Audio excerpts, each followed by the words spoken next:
Ferrari recently unveiled the first official images of a special edition version of its 812 Superfast. The new Ferrari V12 Superfast special edition model will have its world premiere on May 5, 2021. However, just like the other limited edition models, this one will also be made in limited numbers.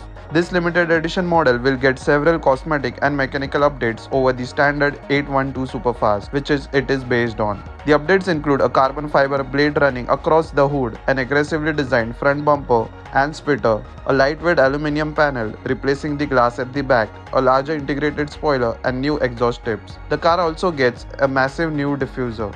Mechanically, the supercar is powered by a naturally aspirated 6.5-liter V12 that produces 880 bhp of power, 30 more from the standard car's 788 bhp, and it now revs up to 9,500 rpm. The car can do a 0 to 100 km per hour in just 2.7 seconds. Power is sent to the rear through a 7-speed dual-clutch automatic gearbox. The limited edition cars will introduce the 7th iteration of Ferrari's side slip control, traction and stability control system. The limited edition model will also get rear wheel steering. We are not sure if the Ferrari Superfast Special Edition will only be available in this silver with the yellow stripe spec with the black interior, but we'll know more when the supercar debuts next month. The Ferrari Superfast V12 will be a special edition and will be limited to specific numbers. However, it is expected that all the limited edition models to be sold out before the car makes its debut next month.